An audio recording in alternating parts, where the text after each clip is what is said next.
고린도후서 2장 13절에서 17절까지입니다.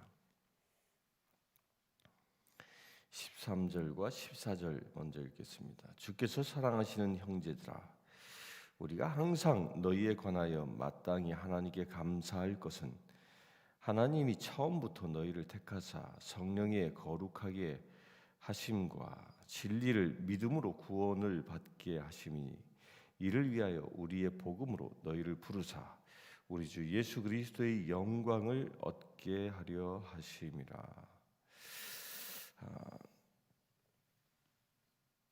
사도 바울이 이 고린도 교인들을 호칭하는데 형제들아 계속적으로 반복해서 지칭합니다. 비록 바울이 약 한 달 정도밖에 함께하지 못한 그 교회였고, 교회를 세웠다기보다도 하나의 이 건물로 얘기한다면 기초공사 간신히 마쳤을 정도가 아닐까 싶은데요. 그런 관계를 약 한 달 동안 맺어졌던 그 인연을 가진 이 고린도 교인임에도 불구하고 사도 바울은 그들을 형제로 호칭한다는 겁니다. 형제, 곧 자신과 동등한 자. 예수님께서도 당신의 제자들을 종이라 하지 아니하시고 너희는 나의 벗이라 형제다라고 표현하신 것처럼 그렇게 데살로니가 교인들을 자기와 동등한 자로 호칭하고 있다는 겁니다. 또한 이것은 가족의 개념으로 호칭을 또한 하고 있는 것이죠. 우리 교인들은 그런 관계라는 겁니다. 저와 여러분들도 목사와 성도의 관계가 아니라 형제와 자매의 관계라는 겁니다.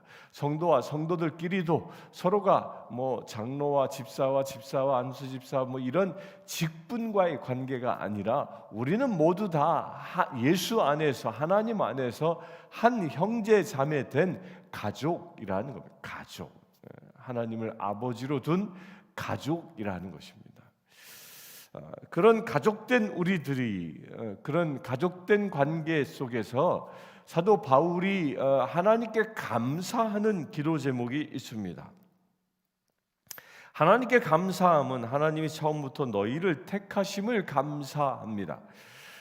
사도 바울을 통하여 우리에게 깨닫게 해주신 놀라운 은혜가 무엇입니까? 우리는 내가 태어난 날, 어머니 뱃속에서 잉태한 날부터 하나님께서 나를 택하여 이 땅에 보내신 것이 아니라 우리는 이미 천지 창조 이전부터, 창세 이전부터 하나님이 우리의 삶을 계획하셨다는 겁니다.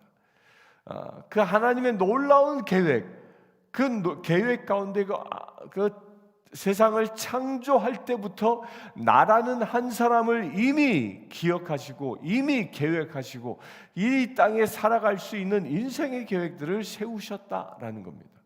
나를 택하여 하나님의 자녀 되게 하시고자 하는 그 놀라운 구원의 계획을 언제부터 세우셨다? 천지 창조 이전부터 세웠다라고 에베소서는 분명히 얘기합니다. 그 얘기를 하고 있는 겁니다. 하나님께서 너희를 택하심에 감사한다라는 겁니다. 언제부터? 천지 창조 이전부터. 여러분들, 우리 이거 명심해야 하는 것이요, 우리가 얼마나 존귀한 존재인가가 여기에서 드러나는 겁니다. 우리는 온 우주, 온 세상이 창조되기 이전에 이미 하나님의 마음 안에 우리가 존재했던 것입니다.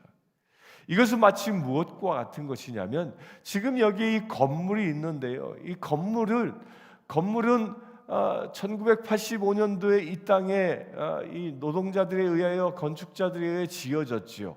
그런데 이렇게 눈에 보이는 건물이 지어지기 이전에 이 건물은 누구의 마음속에 이미징 되어지고 있었습니까? 마음속에 새겨지고 있었죠. 설계자의 마음속에 있었습니다. 이 건물을 짓고자 하는 설계자가 그의 마음속에 이 건물의 모양, 구조, 여러 가지 그 방들, 시설들 이런 것들을 다 마음속에 두고 있었던 것이죠. 그 마음속에서 그려낸 것들을 표현한 것이 설계도고, 그 설계도대로 지어진 것이 이 건물인 것, 마찬가지인 겁니다. 우리는 이미 하나님께서 나라는 한 개인을 언제 설계하셨습니까? 마음속에서, 하나님의 마음속에서 언제 설계하셨어요? 천지창조 이전부터 나라는 한 사람을 설계하셨다는 겁니다. 데살로니가 교인들이 그런 존재였고, 저와 여러분들도 그런 존재라는 겁니다. 위대한 것이죠. 세상의 금은보화가 아무리 값지다 할지라도요, 그보다 더 위대한 것이 우리 사람인 것입니다. 왜? 그 금은보화보다 먼저 하나님의 마음속에서 창조되어진 존재가 우리이기 때문입니다. 두 번째로 성령의 거룩하게 하심이라고 얘기합니다. 이 데살로니가 교회, 누누이 말씀드리죠. 데살로니가 교회가 바울로부터 단 한 달 정도밖에 양육되지 않았음에도 불구하고 그들은 예수님이 그때 당시에 재림하신다 할지라도 바로 들리움 받을 수 있을 만큼 훌륭한 신앙을 가지고 있었던 그 중요한 이유가 무엇이었습니까? 그것은 바로 말씀과 성령으로 충만해 있었다라는 겁니다. 이 둘은 뗄래야 뗄 수 없는 관계인 것입니다. 말씀과 성령이 분리되는 순간부터 이단이 생기는 겁니다. 성령의 역사가 없이 말씀만 강조하면 그것이 바로 율법주의자 되어지는 겁니다. 이 말씀만 강조하는 곳에는 차디찬 율법주의자들의 모습만 남게 되어지고, 그들 가운데 무엇이 정죄함이 일어나는 거예요. 냉랭함이 있는 것이죠. 그러나 그곳에 성령의 기름 부으심이 임하면 말씀이 살아있는 능력으로 변화되어지는 것이죠. 그건 말씀이 실제가 되어지는 것입니다. 너희가 내 이웃을 내 몸처럼 사랑하라, 이 말씀을 내가 받았는데 그 말씀만 받으면 말씀은 나에게 커다란 부담감으로밖에 오지 않습니다. 아니, 원수를 어떻게 사랑해? 내 이웃을 어떻게 내 몸처럼 사랑해? 이 자체가 부담감이죠. 하긴 해야 되겠는데 그럴 만한 마음은 없고 능력은 없고 하기는 싫고, 이런 갈등들 때문에 행할 수 없는 것입니다. 따라서 이런 그 갈등의 요소인 짐만 내게 지게 되어진다는 겁니다. 그러나 말씀을 받고 성령의 능력이 임하면 그 말씀을 지킬 수 있는 힘이 성령으로 인하여 우리에게 임하는 겁니다. 그래서 말씀이 저절로 지켜지게 되고, 회개하라 할 때 저절로 회개하게 되어지고, 사랑하라 할 때 저절로 사랑하게 되어지는 겁니다. 나의 힘, 죄된 내 힘으로 하는 게 아니라 성령의 힘으로 하는 것이기 때문입니다. 거듭났느냐? 라는 말이 어디에서 온 겁니까? 예수 그리스도께서 또 물에서 세례받고 일어나실 때에 성령이 비둘기 형상으로 그에게 임하는 것처럼, 예수님의 제자들 120 문도가 3년 반 동안 예수님과 더불어 말씀으로 훈련받았지만 그들에게는 아무런 능력도 없었습니다. 그들은 오히려 두려워 떨며 마가의 다락방에 모여 문을 꼭꼭 걸어 잠그고 있었지만, 그들에게 성령이 임하자, 기름 부으심이 임하자, 그들은 문을 열고 거리로 나가 복음을 전하는 놀라운 사역자로 변화되어졌다는 겁니다. 그들은 은과 금이 없었으나 내가 가진 예수 그리스도의 이름으로 명령하니까 안진뱅이가 일어나는 역사가 일어나더라는 겁니다. 무엇 때문에? 그들에게 성령이 임했기 때문입니다. 곧 말씀으로 훈련된 사람에게, 말씀을 받은 사람에게 성령이 임하면 말씀이 실제가 되어지는 놀라운 역사가 일어나는 겁니다.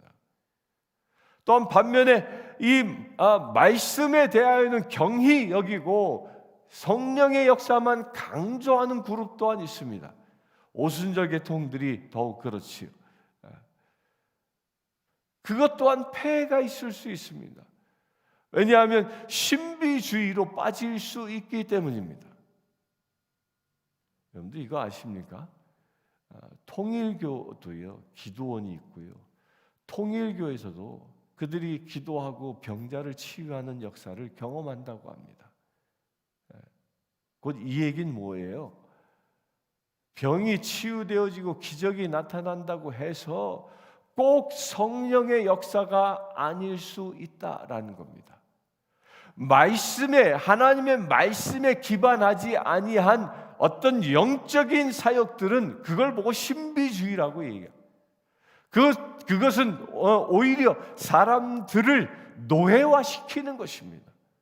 영적 권위를 가진 사람에게 모든 사람들이 복종하게 만들어 버리는 것, 이것은 사단의 또 다른 계략인 것입니다.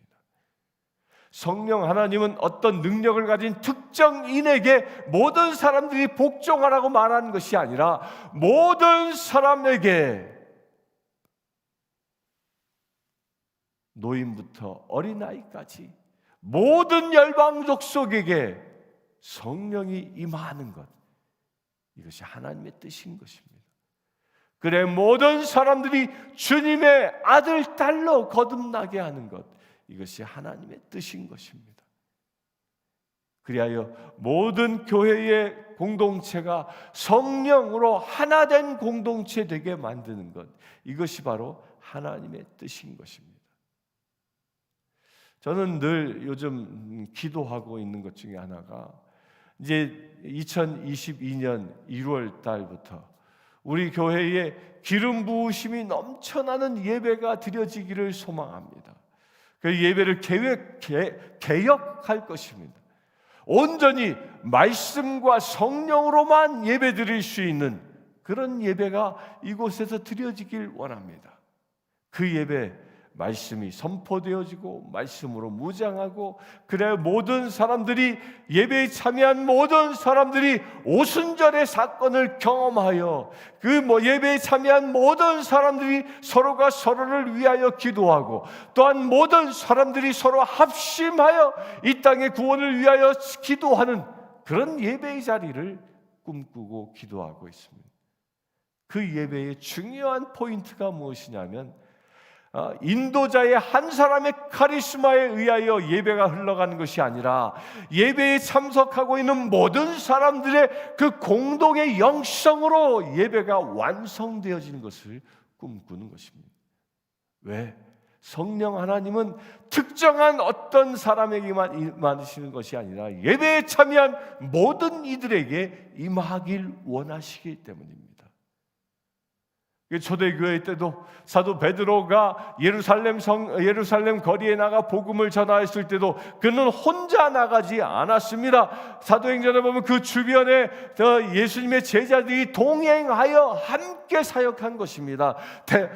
사도 베드로가 대표로 설교했을 뿐이지 그 자리에는 그 예수님의 제자 공동체의 공동의 영성이 있었던 것입니다. 이와 같은 일이 우리 교회 안에서도 일어나기를 소망하는 것입니다. 그런데 이 일이 어디에서 일어났습니까? 데살로니가 교회에 일어났던 것입니다. 성령으로 거룩하게 되어진 것. 데살로니가 교회의 교인들, 고난이 따랐지만 그들은 배교하지 아니하고, 그럴 수 있었던 힘이 어디에 있었다고요? 성령의 그 거룩함 가운데에 머물러 있었기 때문입니다. 우리도 그렇게 될 수 있게 되길 바랍니다. 예배의 자리가 거룩을 회복하는 자리, 예배의 자리가 성령으로 충만한 자리, 예배의 자리가 오직 성령님이 운행하시는 자리, 그리하여 하나님의 천국 잔치가 되어지는 그런 자리가 되기를 소망합니다. 그리고 바울이 이 데살로니가 교회를 통하여 감사한 것은 세 번째로 진리를 믿음으로 구원을 받게 하심이니, 진리 곧 말씀을 믿었다. 말씀에 대한 이 믿음이 흔들리지 않은 굳건한 반석이 되었다라는 겁니다. 여러분들, 우리 사랑하는 성도님들, 우리가 여러분들이 받은 말씀이 있으면 그 굳건하게 붙잡길 바랍니다. 굳게 서리 영원하신 말씀 위에 굳게 서리 찬송한 것처럼 말씀 위에 굳게 서는 겁니다. 흔들리지 않는 겁니다. 이 말씀 위에 굳게 선다라는 건 뭐냐면요, 나의 생각, 나의 판단, 세상의 소문들, 사람들의 그런 가십거리의 이야기들, 이런 것들에 흔들리지 않는 겁니다. 오직 진리의 말씀에 붙잡혀서 진리의 말씀대로 살아가는 사람, 이것을 보고 뭐라고요? 진리를 믿음으로 구원을 얻은 자라라는 겁니다. 바람 불 때 바람에 흔들리는 갈대처럼, 누가 뭐라고 하면 이렇게 흔들렸다가 누가 또 저렇다 하면 또 저렇게 흔들렸다가, 이렇게 귀가 얇아서 살아가는 사람들, 이런 사람들이 이단에 빠지기 딱 좋은 사람들입니다. 말씀 훈련은 돼 있지 않지, 성령으로 거듭나진 않았지, 그리고 사람들, 그러니까 자기가 어디 굳게 설 수 있는 터전이 없는 겁니다. 이런 사람들은 마귀가 그냥 끌고 다니는 거예요. 그냥 막 이단 종파로 끌고 다니고 배교하게 하고 상처받게 만들어 버리고, 그냥 냉담하게 하고 막 끌고 다니는 거예요. 마치 소를 이 콧두레를 뚫어서 사람이 끌고 자기 마음대로 끌고 가는 것처럼, 그렇게 콧두레 뚫린 자로 사단의 손에 잡혀서 끌려다닌다는 거예요. 어떤 사람들이 말씀 위에 굳게 서지 아니한 사람들이, 그런데 놀랍게도 이 데살로니가 교회에는 그 말씀 위에 굳게 섰다라고 사도 바울은 감탄하며 또한 그것을 하나님께 감사하고 있습니다. 우리도 그렇게 되길 바랍니다. 여러분들도 말씀 위에 굳게 설 수 있게 되길 바랍니다. 그래 어떠한 소문에도 어떠한 세파에도 흔들리지 않고 오직 하늘에 속한 자답게 세상을 살아갈 수 있게 되길 축원합니다. 그렇게 살아가는 사람들에게 주시는 은혜가 14절 주 예수의 영광을 얻게 하려 하심이라. 놀라운 것이죠. 택함 받은 우리가 성령의 거룩함과 말씀 가운데 굳게 섰을 때에 우리는 무엇이라고요? 예수 그리스도의 영광을 얻는 놀라운 은혜의 자녀 되어진다는 겁니다. 우리 영광 가운데 오늘도 살아갈 수 있게 되길 축원합니다. 15절 그러므로 형제들아 굳건하게 서서 말로나 우리의 편지로 가르침을 받은 전통을 지키라. 자, 여기서 전통이라는 말이 나오는데요. 한편으로 생각하면요, 아니 뭐 데살로니가 교회가 얼마나 됐다고 전통을 얘기합니까? 1년 정도, 1년도 채 안 된 이 데살로니가 후서가 쓰여질 당시는 아마 한 1년 정도 됐을 겁니다. 한 1년밖에 되지 않은 그런 교회에 전통이 있다라고 얘기합니다. 이 전통의 일반적인 개념은 뭐예요? 일반적인 개념은 그 오랜 시간 동안 쌓여져 온 것들, 이런 것들이 전통이라고 얘기하는데, 왜 사도 바울은 1년 정도 된 교회에 전통이란 말을 썼느냐? 여기에는 편지로 가르침을 받은 전통이라는 겁니다. 이 편지는 뭐죠? 바울의 서신을 얘기하는 거죠. 이 바울의 서신은 무엇입니까? 복음을 말하는 겁니다. 곧 복음의 전통을 지키라 하는 겁니다. 이 교회가 갖춰야 할 가장 기본적인 덕목입니다. 교회가 교회되게 하는 건 뭐예요? 복음의 전통을 지키는 겁니다. 말씀의 전통을 지키는 것입니다. 곧 이것은 무엇입니까? 주께서 하라 하신 것은 하고 하지 말라 하는 것은 하지 않는 것, 이것이 바로 전통인 것입니다.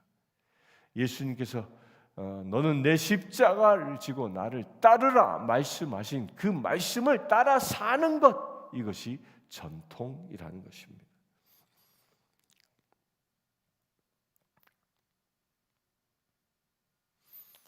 교단별로 강대상 주변에 까는 색깔이 다르다고 얘기하죠.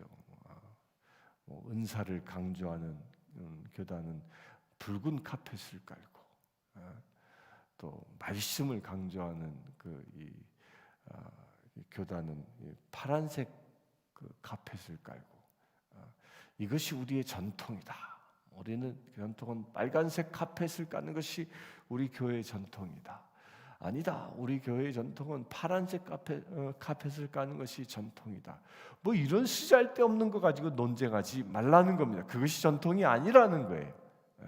전통의 핵심이 뭐예요? 주님을 따라 사는 삶입니다. 말씀을 따라 사는 삶을 말하는 것입니다. 초대교회 때부터 예수님의 그 제자들이 말씀을 따라 내 십자가를 지고 살았던 그 삶의 여정, 그것이 전통인 것입니다. 그것이 비록 순교의 길일지라도 그 길을 따라갈 수 있게 되길 축원합니다. 16절 17절 봅니다. 우리 주 예수 그리스도와 우리를 사랑하시고 영원한 위로와 좋은 소망을 은혜로 주신 하나님 우리 아버지께서 너희 마음을 위로하시고 또한 선한 일과 말에 굳건하게 하시기를 원하노라. 말씀을 지키며 살아갈 때 많은 어려움이 있을 수 있습니다. 고통이 있을 수 있습니다. 왜? 그것은 십자가를 지고 따라가는 십자가의 길이기 때문입니다. 십자가의 길에 어찌 고통이 없을 수 있겠습니까? 그러나 그 고통받고 있는 우리를 향하여 위로자 되신 하나님의 임재함이 많은 거예요. 그래서 하나님이 어떻게 하신다? 너희 마음을 위로하신다. 선한 일과 말에 굳건하게 하기를 원한다. 그렇게 위로를 받는 우리가 오직 하나님의 그 선하심을 닮아 선한 행위를 하며 살아가야 한다는 것입니다. 말에 굳건하게 하라. 우리의 말은 우리가 사용하는 말은 누누이 말씀드리지만 하나님의 언어로만 채우라는 것입니다. 내 말이 내 입술에 어떤 말을 담느냐에 따라 내가 하늘에 속한 자냐 땅에 속한 저주받은 인생이냐가 결정되어진다라는 그 얘기를 또다시 하고 있는 겁니다. 우리 사랑하는 성도님들, 우리 입술만 열면 주님 찬양합시다. 우리 입술만 열면 서로 격려합시다. 우리 입술만 열면 서로 칭찬합시다. 우리 입술만 열면 서로 사랑을 고백합시다. 그러면 하늘에 속한 자, 말에 굳건하게 되어지는 하늘에 속한 자인 것입니다. 그러나 입술만 열면 저주하고 비방하고 실망하고 낙심하고, 입술만 열면 남을 공격하고 비난하는 이런 입술로 사용한다면 그는 안 되지만 저주받은 지옥불의 인생이 되고 만다는 겁니다. 우리 사랑하는 성도님들, 우리 말씀의 전통 가운데 서고 성령과 말씀으로 진정한 거룩함을 입어 여러분들의 삶이 십자가의 삶이 되어지고, 또한 여러분들의 삶을 통하여 오직 복음이 복음되게 하는 놀라운 은혜가 오늘 하루 또한 이루어지기를 주의 이름으로 축원합니다. 함께 기도하겠습니다. 주 아버지 하나님, 말씀 위에 굳게 서기를 원합니다. 성령의 은혜 가운데에 날마다 누리며 살아가기를 원합니다. 오직 선한 행위를 통하여 말씀을 내 입술에 담고 말씀대로 행하며 살아가는 믿음의 제되기를 원하오니, 이 시간 예배하는 모든 심령들에게 성령 충만함을 더하여 주시옵소서. 말씀이 실제되게 하시고 늘 승리하는 믿음의 제들 되게 하여 주시옵소서. 우리 주 예수 그리스도의 이름으로 기도드리옵나이다. 아멘. 지금 우리 주 예수 그리스도의 은혜와 하나님의 크신 사랑과 성령님의 감화 감동 교통 치유하심이 이 시간 예배하는 주의 사랑하는 모든 제들 위에 지금부터 영원토록 함께 하실지어다. 아멘. 여러분들 이 시간 개별적으로